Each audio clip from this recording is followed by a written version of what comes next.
environmental impacts associated with inefficient energy use. We could spend a lot of money in sterilizing our equipment, 9 million and above. SNV came in through email, and the power efficient autoclave came in. We saw also our costs coming down, like 3 million coming down. Every ward needed a percolator for boiling water.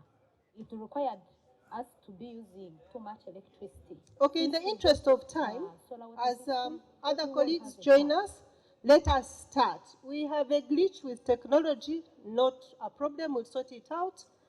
But our topic tonight is energy efficiency and pure markets as a catalyst for Africa, Agri-Food and Energy Nexus. Please allow me introduce our panelists. In terms of flow, I would have started with a few slides, but I'm still waiting for the screen to be fixed. Once that happens, we will do the slides. So amongst the panelists, I would like to invite Abdul Kyanika. He is the current manager, Housing Finance and Renewable Energy Business at Centenary Bank, Uganda. Please take your seat. Next to him is Engineer David Bilimumaso. Engineer David Bilimumaso is the Acting Commissioner, Energy Efficiency and Conservation at the Ministry of Energy and Mineral Development, but substantively he is the Principal Energy Officer at the same ministry, and he has worked with us for quite a lot of time. Thank you, David. Next to him is Drew Corbyn. Drew Corbyn is the Head of Performance and Investment at GOGLA. Please put your hands together for Drew. Drew brings over 17 years of experience working with companies, governments, donors, and NGOs to catalyze markets in the off-grid light and power sector. Chris Emmott is also here with us. He's an Associate Director investing in energy access at Acumen. He leads Acumen's Pioneer Energy Investing with focus on innovation in energy for improved livelihoods and people living in poverty. Chris, you're welcome. And finally, Alta, Theron. She is the Regional Director, East Africa Grainpulse Limited. Grainpulse has benefited from utilizing energy efficiency services and products. She possesses extensive knowledge and experience in business turnaround, as well as a business and market developer. Please put your hands together for our panelists. Ordinarily, I would have had Ekanath Khatiwada, who is the Senior Private Sector Development Advisor at SNV, to give us the initial slides. So we shall work with the panel discussion. As soon as we get the screen fixed, we shall go through the slides. My name is Kansiime, that last name, and I work with SNV. I do lead the energy sector at SNV Uganda.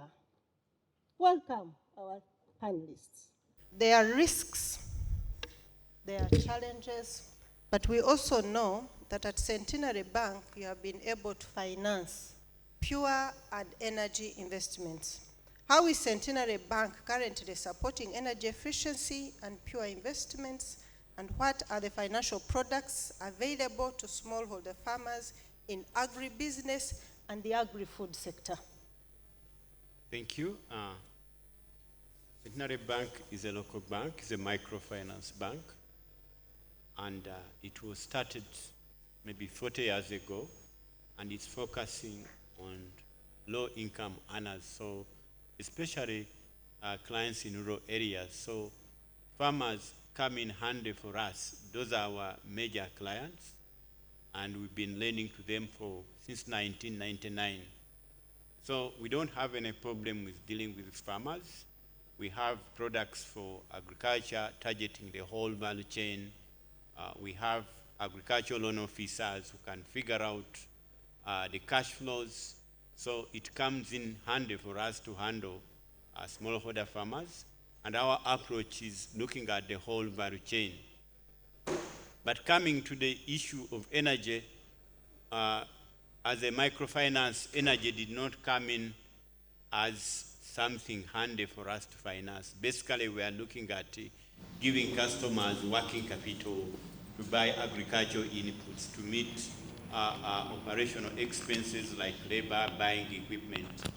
But later, we were approached by government under the electric rural transformation program, because I think the government was working with World Bank, and they realized that there is no access to energy by farmers, especially those farmers in rural areas. So we are approached to extend energy loans to farmers, basically, and to see that we give them their contribution, because there was this RBF program which came, which was run between government and World Bank, and Centenary was supposed to give the contribution of the customers. So that's how we started the program. But we didn't have products, by the way, at the beginning. And we didn't have even capacity building. I think that's why in the first time we failed flat, because we used our normal loans to give to farmers to acquire these solar systems. We didn't have any knowledge about it, about the quality of the solar systems, and that failed us completely because farmers could not pay because the quality of solar systems was bad. But that one did not let us back, because we understood the importance of energy in transforming people in rural areas. We knew that energy will give them access to information, it will give them access to education, it will give them access to longer working hours, their businesses will be boomed. So we quite kept on soldiering on, and that's when we developed first the solar loan product. And that was the successful one. The solar loan product was the first one we developed, working with government. They recommended some energy companies. Before we had show the work, because we didn't have selected energy companies. But later, they introduced us around 8 energy companies. And that's when we started really taking off. And also we got some people to be in charge of this program. And that it started picking up very well. So then we started getting more money. And that's when UECCC came in. I think some of you had UECCC in the previous discussions. They gave us also more money now for on lending.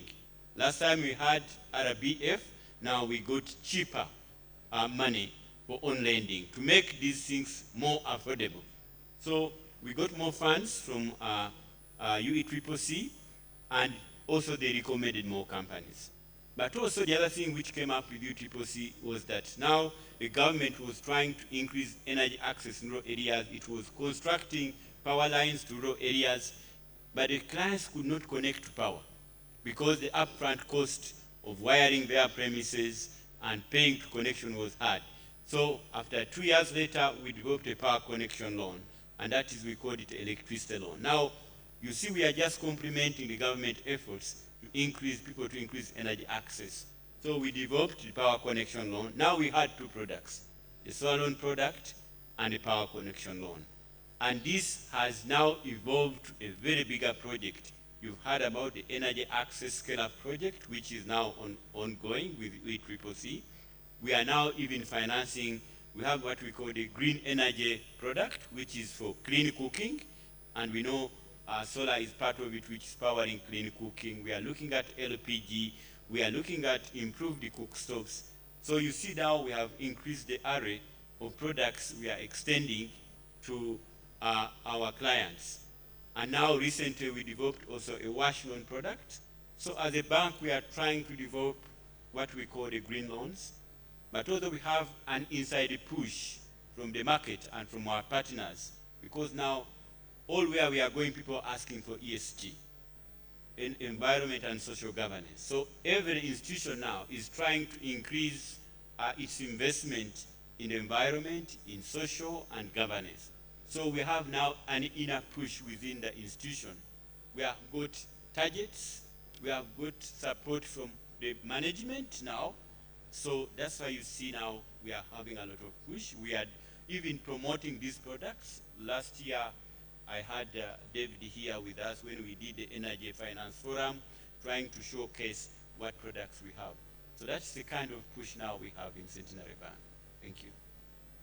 Good.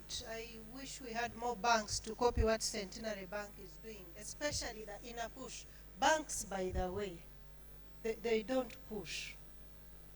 Once you go there, you get the product, now they push you to sell so that you can get more money. So it's exciting.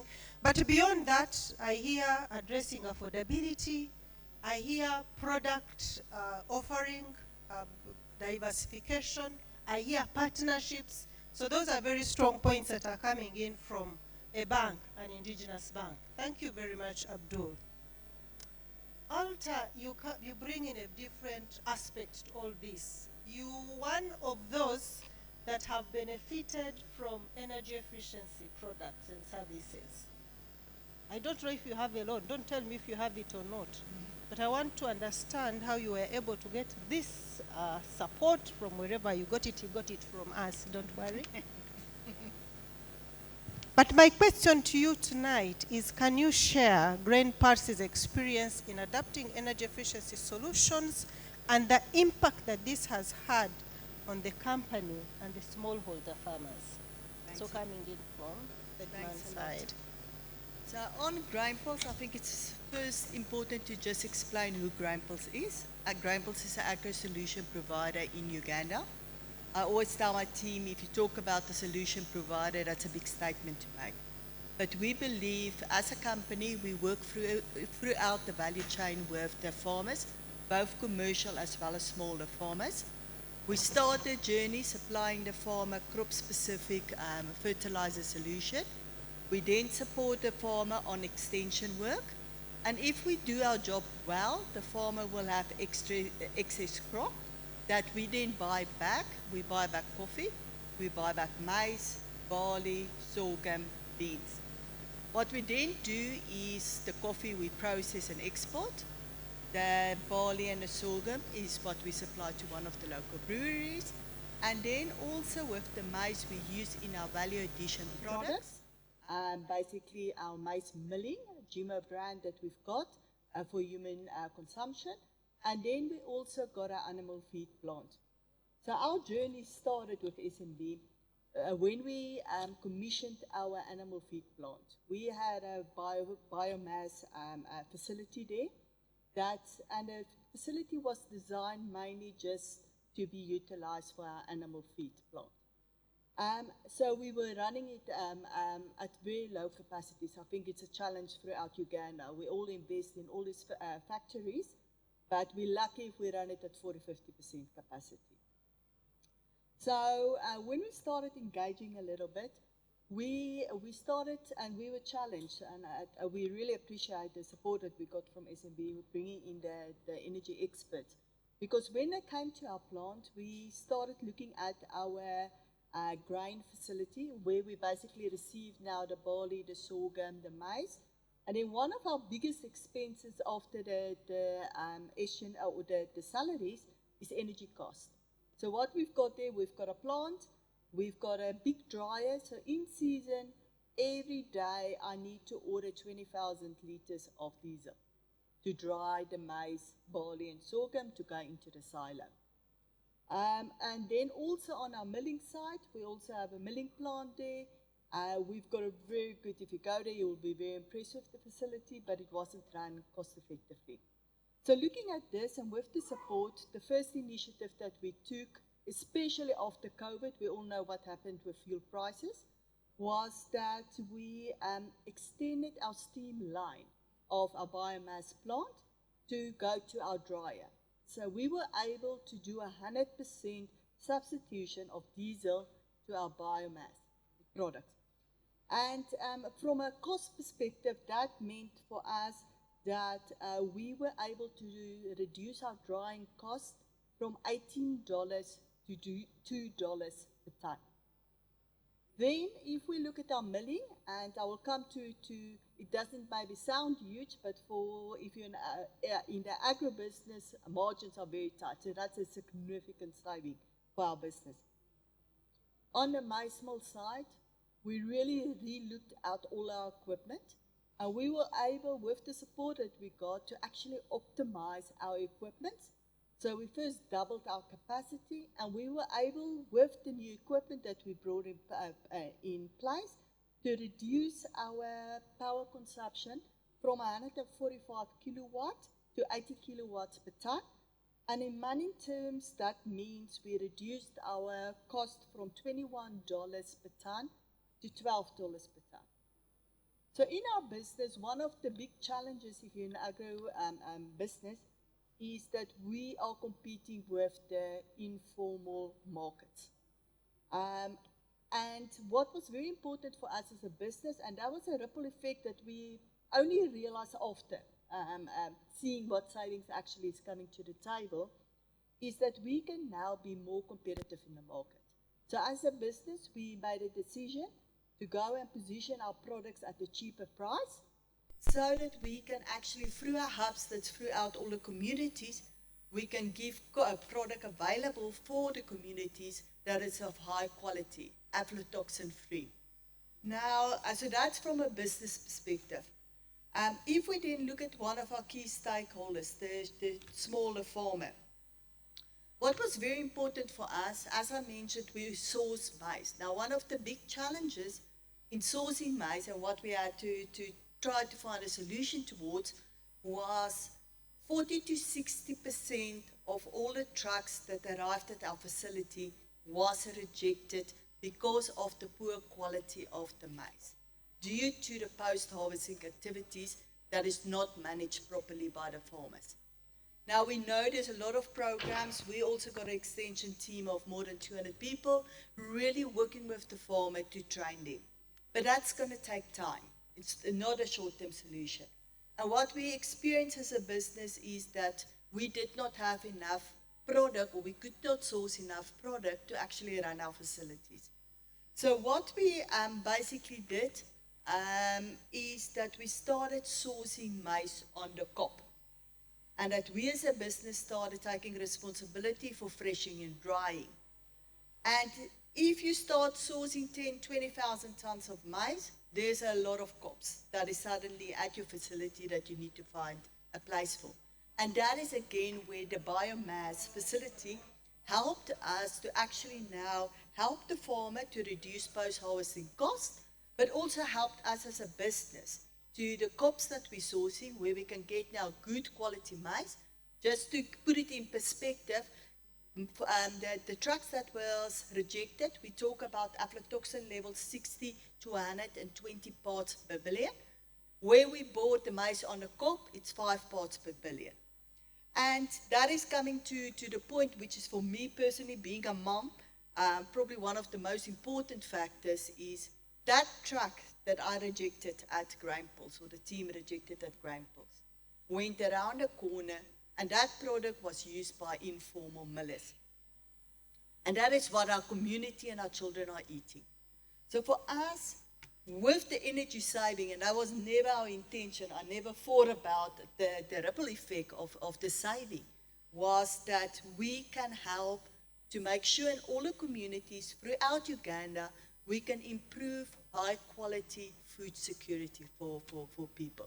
Where people now in that communities, children, schools, can actually buy product from a reputable supplier that where quality control is critical. And in that way, I think we're also helping to build Uganda, and also on animal feed products, it's the same approach, that we make sure that we give product and make product available at an affordable rate.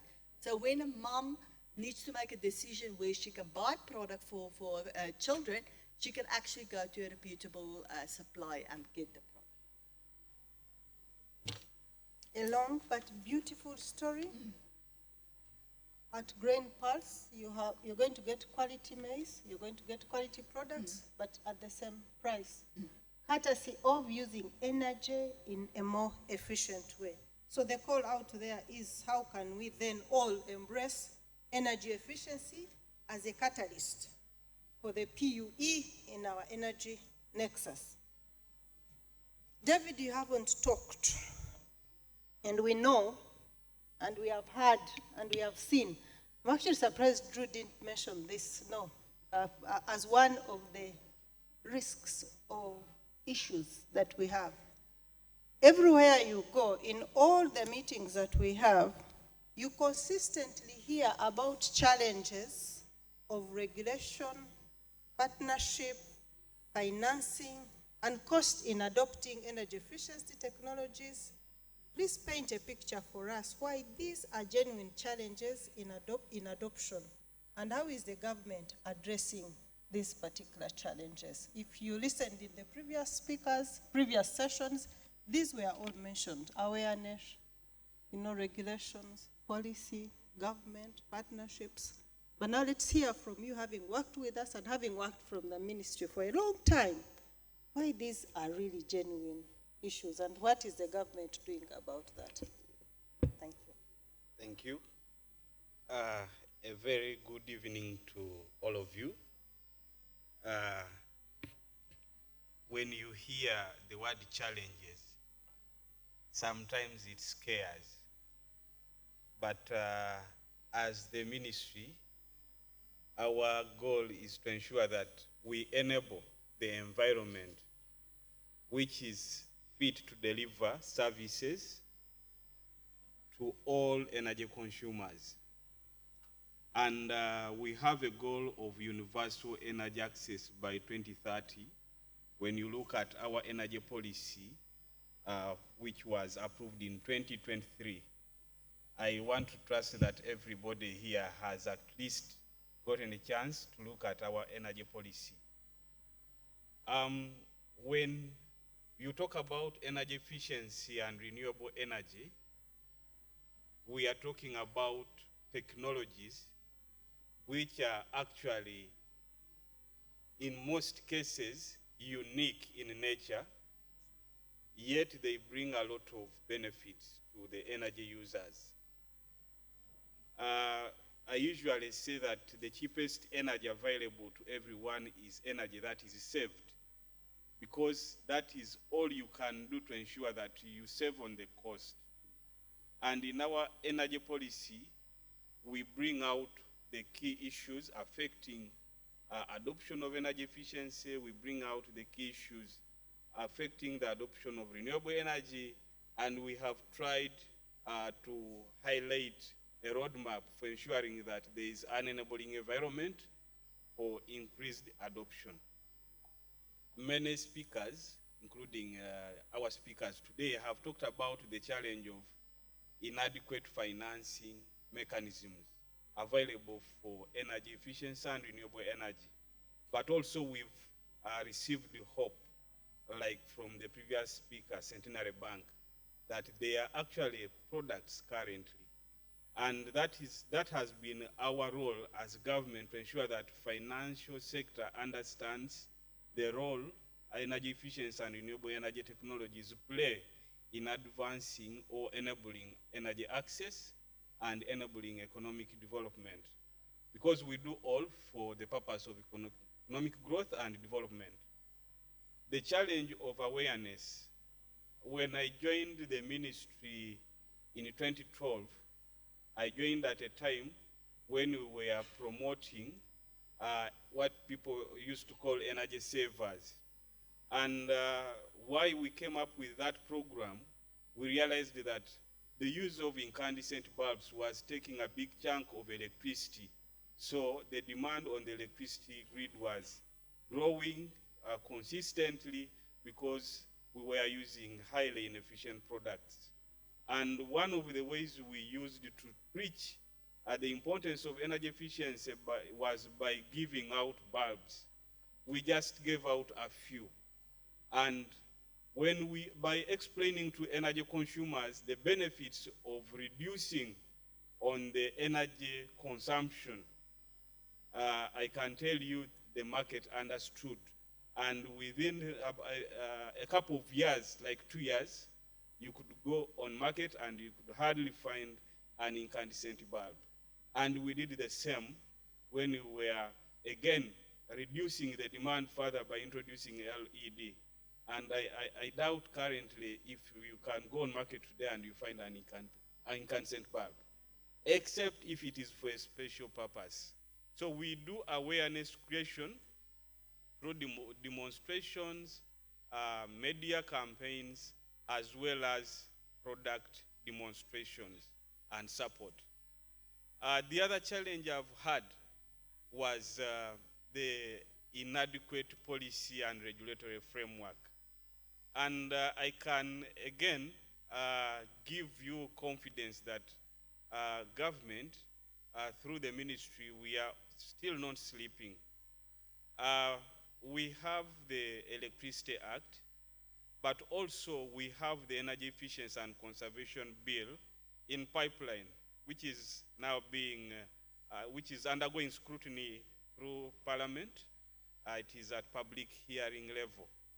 Now, through these laws and the attendant regulations attached to these laws, we do our best to regulate the market. We do our best to ensure that the market receives standardized products. Because we have the minimum energy performance standards program, which again moves along with the regulatory and legal framework for promoting adoption of energy efficiency and renewable energy technologies. So government has tried to put in place standards and attendant regulations to ensure that access to sustainable products is made possible. In addition to that, we still do a big role in coordinating stakeholder engagements, investment for us, to ensure that there is increased capital from private sector, from development partners into financing energy efficiency and productive use of renewable energies. And I think these challenges with time, they will come to pass and we will be enjoying the fruits of the efforts of government. Thank you. That is the acting commissioner in the ministry, and I really like your last point of the coordination of the different actors. It's one thing we sort of ignore, but when you bring different actors, they really bring different solutions. And I know through our Energy Efficiency Accelerator Network, which we have embedded in the Ministry of Energy and Mineral Development, we start to see some of those solutions being brought on board. Data, financing, and I think we are taking the right direction. We have had a round, talked about most effective financing mechanisms, talked about main risks that we see in that space. We have heard from Centenary Bank, they bring a different menu to this support that they have provided. We have heard it from one of us that has benefited from energy efficiency. Imagine reducing your costs from $18 to $2, $18 to $2, from 21 to 12. I thought she misquoted, but this is what she has said, because you have used energy in a more efficient way. And we crowned it with hearing from government, the policy, the duty bearers, like we call them. Do I have one or two, three questions from the audience before I do a next round of questions to my panelists? One or two questions. I think, Ike, we are not going to listen to your presentation. I am stuck with you. I don't have a screen. So I'm going to use this time to pick one or two, three questions from the audience, and then we can do one more round, and then we shall wrap it up. Of course, I am also looking at the time. In Uganda at 5 o'clock, people tend to switch off. But you're still here. Please keep here until we finish. We only have 20 minutes more to go. 1, 2, 3 questions to our panelists. If you can, please point out the person you want to answer, and then I'll take 1 or 2 other questions from them, and we shall call it a day. Yes, please. If you can mention your name so we can refer you to your name. Okay, good evening, everyone. My name is Mercy Kanyesje. I work with the Ministry of Energy and Mineral Development. What I would want to understand is how can we address those high upfront costs that are associated with implementing the productive use of renewable technologies and make them more accessible to especially the small farmers?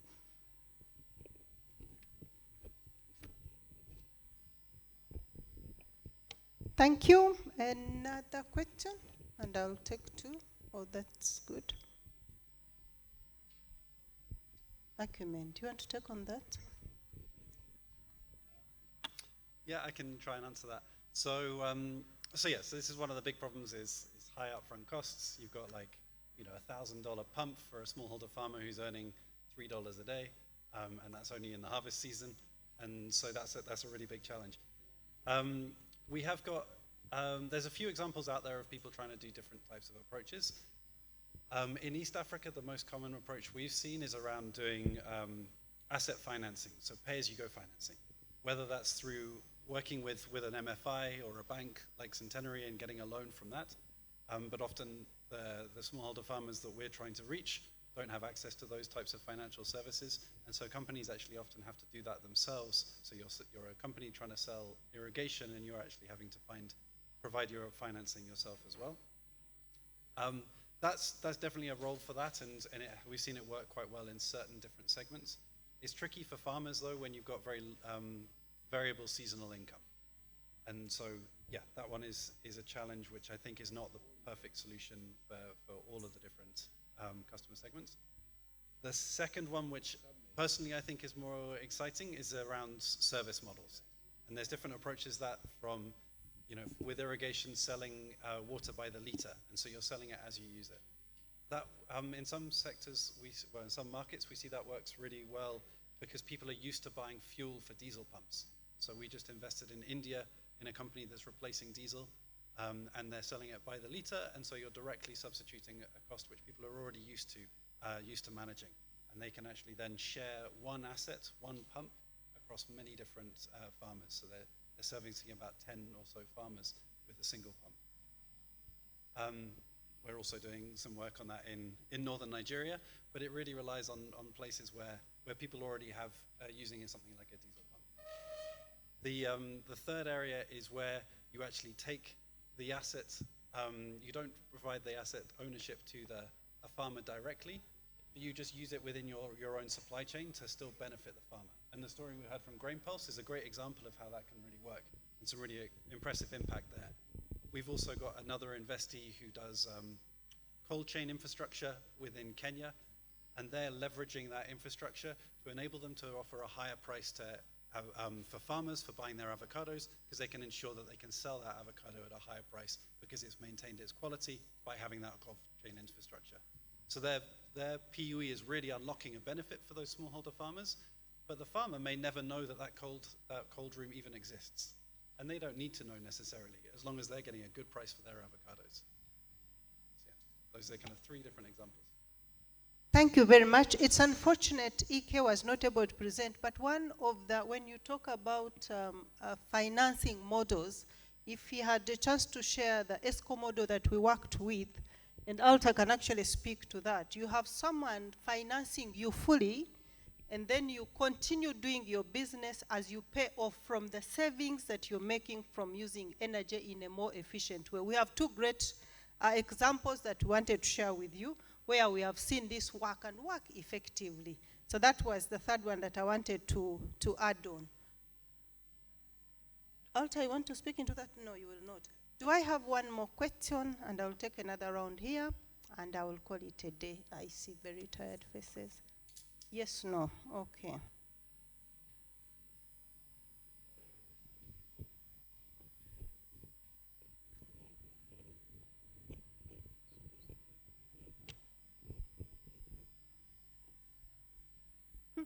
They're looking down. Now let me start with you, Drew, because you have kept quiet for a while. Yes. Yeah. Thank you.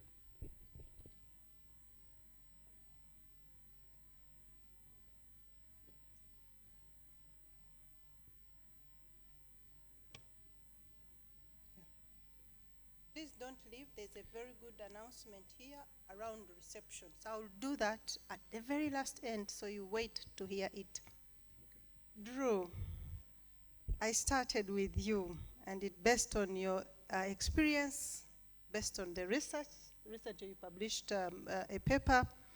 How can we ensure that investments in pure and energy efficiency reach underserved markets and smallholder farmers who need them the most, bearing in mind the upfront costs, bearing in mind that these solutions are expensive, but actually the person that needs them is the underserved. How do you think we can work around that?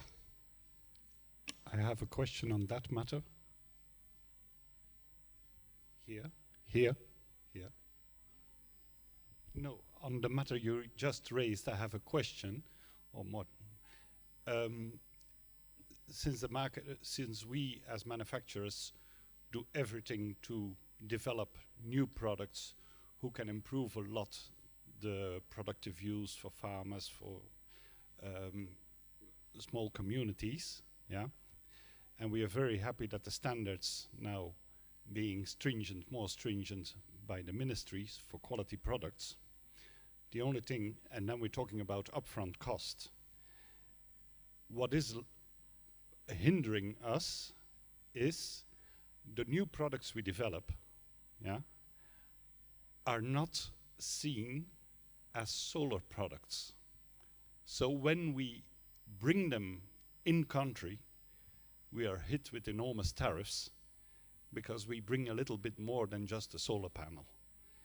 And the discussion on that is an ongoing discussion for years.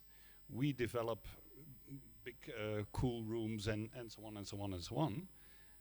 But I must say that the evaluation of our products as full off-grid solar products is a bit slow. And that's why the farmer is hit with an extra 25% of costs, as it is not accredited as a solar product. So our hope from every manufacturer here in this room is that there would be a little bit more progress, faster progress in accepting what is a off-grid or solar product.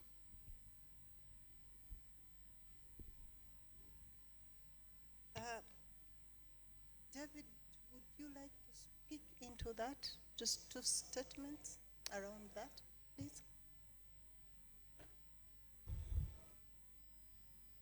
Thank you. I know we've been supporting manufacturers and dealers in especially renewable energy technologies to have tax exemptions for quite long, and this has not ended. It is still ongoing. Every year we do ensure that we engage the Ministry of Finance to come up with solutions, because there are quite a number of products which come as a single product, utilizing renewable energy technologies, especially solar, and in the assessment they will try to isolate the different components. But discussions have not ended, and we know it will come to pass because it is our deliberate effort in the new energy policy to ensure that there is affordability for all energy products and more so to renewable energy technologies. So it is still an ongoing discussion, and we are happy to continue engaging with manufacturers and dealers to see that this comes to a close. So we, as government, we take it as a real challenge and issue because it affects affordability and access. Thank you. His face is not very convinced, but I think we shall work with that. Government is committed. There's a deliberate effort, particularly in the new bill, that this issue gets resolved and resolved for all. But what we can say, of course, like he has said, is don't keep quiet, please keep pushing until a certain time when we get solutions to that effect. Doesn't sound very convincing, but it is what it is at this point in time. Drew, I had asked a question. If you'd like to speak into that, I'm coming to 6 o'clock, and I'll take one more question and I'll wrap it up. Yeah, I know we've got drinks next, so I'll keep this brief. The first one is a blindingly obvious point to everyone in this room. I think to ensure investments reach underserved markets and smallholders, we need the investors and funders to focus on off-grid solar companies, pure companies with inclusive business models. And we see that there is the DFIs and even the fund managers are withdrawing from this market.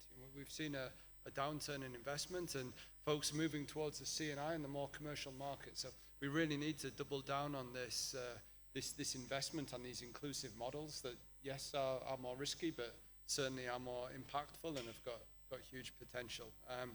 So I think, looking at the DRE products, which are the fastest, cheapest, farthest reaching solutions, are really critical this time.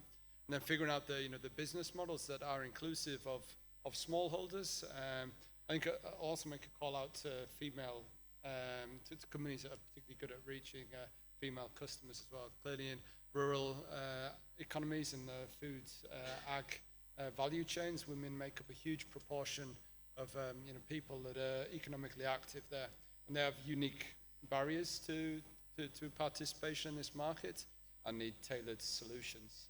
So we've just worked to publish a paper on this and looked at 3 companies in cooling, solar drying, and ag processing. 3 companies that have kind of deliberately targeted female customers in like the product design, the financing, and the service.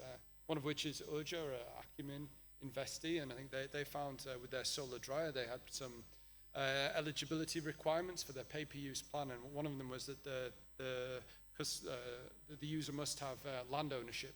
And they realized that disqualified a lot of women, so they got rid of that eligibility criteria, then put some targets in, as we've seen Centenary do, and they find that the participation really goes up. So I think being intentional is really an important word with the business models and the beneficiary. Then maybe another point I think is looking at the type of finance that can serve these markets. Particularly VC capital from San Francisco Bay with a 30% IRR target is never gonna hit it. So I think Acumen do a great job of bringing in philanthropic capital, patient capital.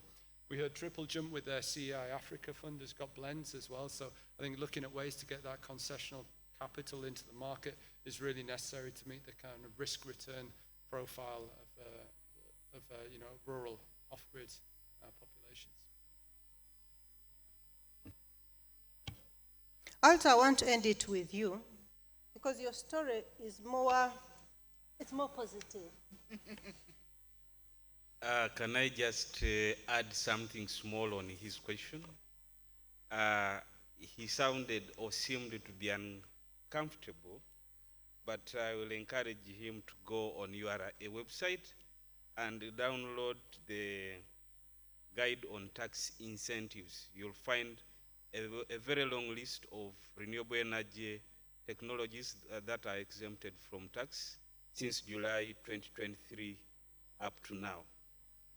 So those include solar systems, inputs for wind energy generation, and some other equipment like solar batteries and others.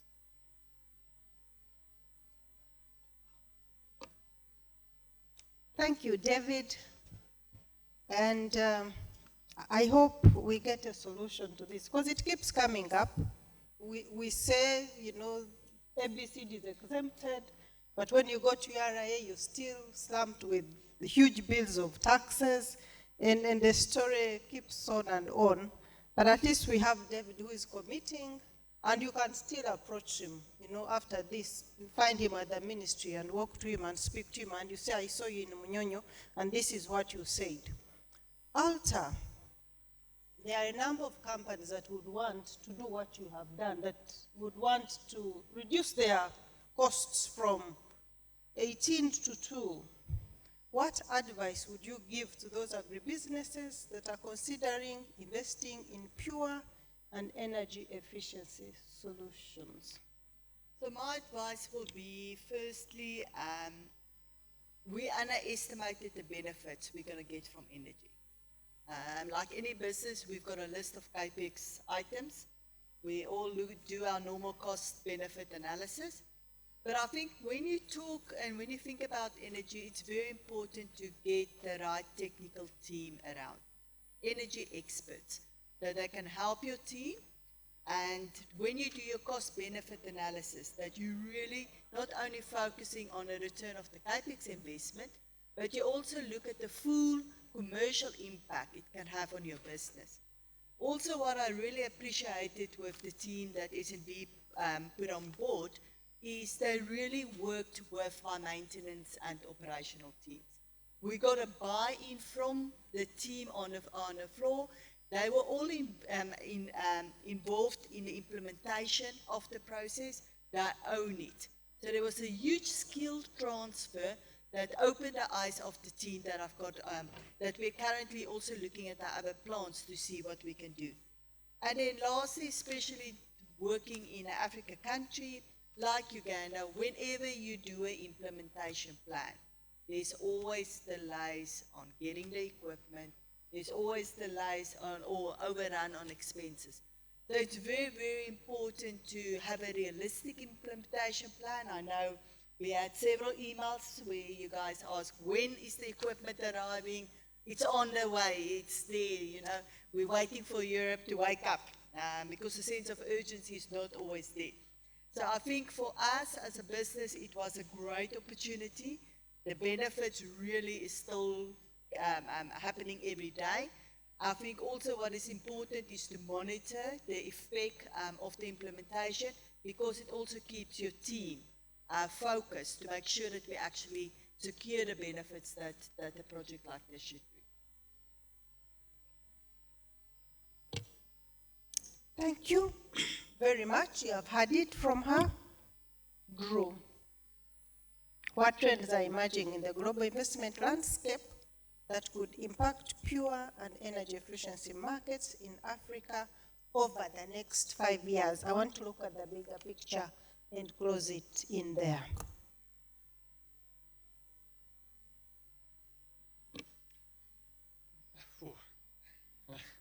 I don't want to depress everybody with the things that are happening in the world at the moment. Clearly, USAID has closed down, and the European donors are pulling out. So I think that does have important implications for this pure sector that's still at a nascent stage. So I think it's good for folks to think about what prospects do exist and where the opportunities lie. We're looking towards philanthropies and corporate foundations that are in this space, and our IKEA Foundation is a good example that have really invested in Pure and will continue to do well. Acumen has got great partners on that front as well. You've got the kind of sources for optimism around the Mission 300 initiative and the World Bank linked initiatives that are looking to bring on RBFs and credit lines in different places. And yeah, I think that there is some more blended finance instruments coming through as well. So I think a successful, those that achieve success will do so through partnerships and working creatively. And I think look at the ag sector. It's many multiples bigger than the energy space. So figuring out where is the interest and activity there, and building partnerships. Looking at NGOs, I think are interested in the big ag companies that are linked to trade, input suppliers, and the off-takers. I think is an exciting space to be. And integrated planning as well. I know that there are government schemes that are active on building some of the cash and the cereal markets and figuring out how to work and integrate with them. So I think the energy space it really needs to get out of its bubble a bit more. I dare say even this group of folks here at the Energy Access Investment Forum, there's a lot of talk about Pure, and I don't think not so many ag-food folks. So great to see Grainpulse here. We're also looking at other centres of capital like the national banks and MFIs. Certainly that financial inclusion space is another kind of bridge that needs to be made. And yeah, we need to get creative and look at partnerships and integrated planning as the way forward in the next 5 years. Thank you very much. Do you still have energy to take on 10 more minutes?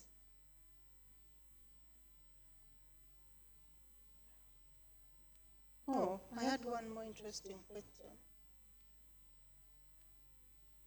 Abdul, let me ask you this.